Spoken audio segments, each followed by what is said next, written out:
The NDP discriminates against vulnerable workers. He's argued the contents of the document go against the Freedom Charter. Well, joining us in studio to discuss this further is political analyst Ralph Mathekga. It looks like the ANC as well as Mavavi are once again going on a collision course. We see Gwede Mantashe saying that COSATU is on a slippery slope, and it looks like they're not agreeing with the policies that that should ideally be coming from the tripartite alliance. Yes, COSATU have always had doubts or misgivings about the National Development Plan, particularly the whole issue of the attempts by the plan to create new entry into the work field, allowing younger people to gain entry into the work field. And for COSATU, I think the view has been that this plan just scratches on the surface. It doesn't really talk to some of the structural problems that we have.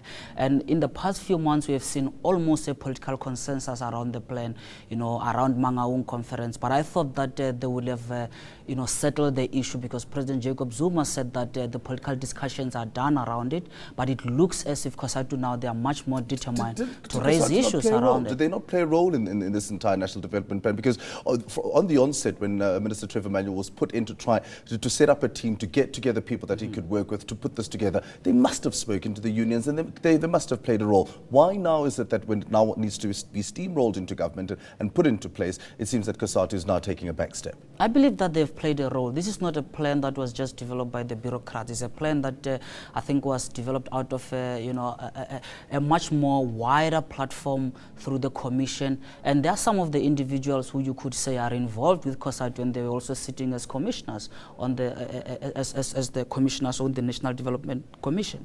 But I think that here it's not about COSATU having to agree with just about anything. And I don't think we need a plan that everybody else will agree with so that it can be implemented. There should be consent. There is no doubt that there will be consensus, but I still think the overall plan needs to be implemented. The issue as to how do you allow or create adopt an initiative that is going to allow young people to gain entry into the job market, those are some of the issues that can be negotiated on an ongoing basis, because this is a long-term focus kind of a plan. It cannot be perfect. It has to be revised. Some of the issues have to be revisited and refined over a period of time. Now, when you look at some of the statements that have been made by Gwede Mantashe, clearly he's not in agreement with the way that things are happening at COSATU, especially what seems to be the infighting, the sort of the political leadership of the federation. It looks like it's at stake now. They're not all speaking the same language, and you're also seeing the emergence of AMCU, which has ideally kicked the National Union of Mine Workers out in Marikana, which shows that there's a shift in what is happening in union politics as well.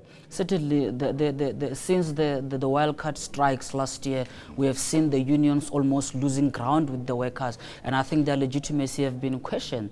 And the issue of the internal wrangles within COSATU makes it worse. It makes it appear as if union leaders are just concerned about their own self-interest, but not really the interest of the workers. But if you look at it overall in South Africa, the ground has shifted. Workers are now considering what is their own interest and also looking at the unions, big unions. The idea of big unions with investment with some of the mining houses or some of the companies through which those unions are supposed to be representing the workers in those forums with, it is becoming something that is being questioned. You see, small unions like your AMCU emerging and striking a rapport with the workers. I think there is a shift in South Africa generally about the trust with unions. And it also comes down to whether the unions operating within the tripartite alliance, should they still continue to be relied upon as better representative of workers, given their relationship with the ANC, that's government, and also therefore the relationship between ANC and business.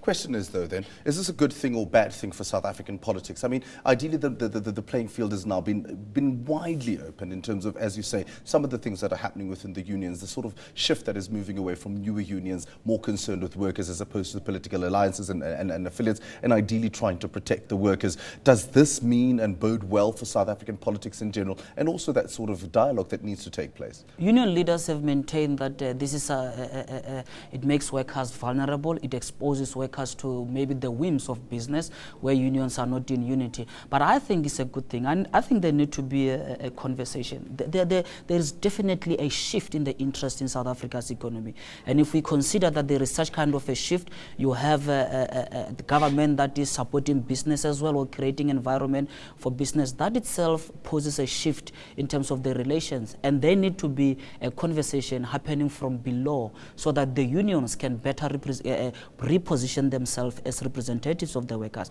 And I believe that workers need to be given a voice as well, so as to choose and decide as to whether the unions they've been affiliated with historically, are they still the right representative of their concerns. Oh, it's an interesting time for South African politics. We're going also into the elections, so let's see where that shift of power will be. Thank you very much. That was political analyst Ralph Mathekga giving us his take there on the national development.